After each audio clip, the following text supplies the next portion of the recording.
Hey, it's Captain Roger, and I confess I am not going for a walk today. Been in meetings since 8 o'clock this morning. It's quarter to 7 now. I've just finished a board meeting. It's pitch dark outside and experiencing fits of rain. So I think I'm just going to share my walk with God rather than a physical walk. And I apologize for that, but we'll be back on the road tomorrow, one way or the other, rain or shine. Now, even though I'd had some nominal leadership roles before, my first real experience as a manager was in 1986 when I became the assistant manager of a comic book shop. It was a good gig. Half my job was just to read the comics so that I could talk about them with the customers, which was fabulous.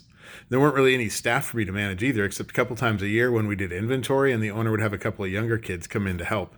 And keeping them on task was always my responsibility. And that was actually really easy to do. All I had to do was offer him a few words of encouragement here and there, which was something I had seen modeled by the owner himself in the way that he trained me.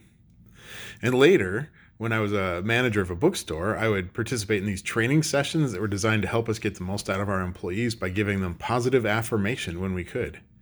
And when I left retail for IT and started managing tech guys, we gave rewards for things like productivity or customer support as a way to boost morale and encourage staff to stay in their jobs instead of jumping to any of our competitors.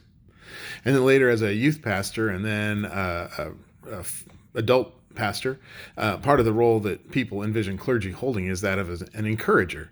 So they'll call and ask for advice or prayer, but often they really just want someone to listen and then tell them they're doing all right. And if that's you, let me tell you, you're doing all right.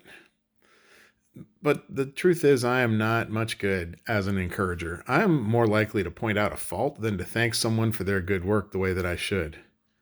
But in my defense, Moses wasn't a whole lot of good as an encourager either.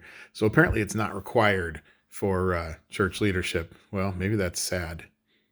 As we reach the end of Deuteronomy in our walk through the Bible, we see Moses, he writes out a copy of the law, which is supposed to be kept with the Ark of the Covenant. Why? Because, as he tells the people, you're a whole bunch of rebellious screw-ups who make a hash out of things the whole time that I've been alive and who are certainly going to find a way to make things worse once I'm gone.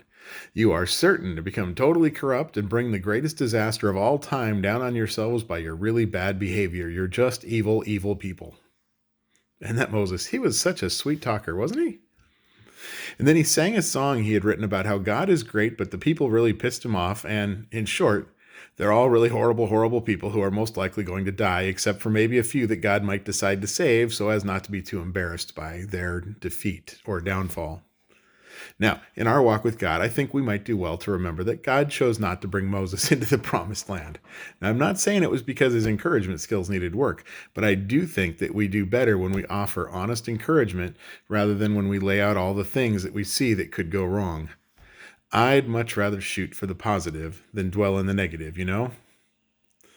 Well, that being said, I think grace and peace to you. I'm not going for a walk, but I will see you tomorrow when I am.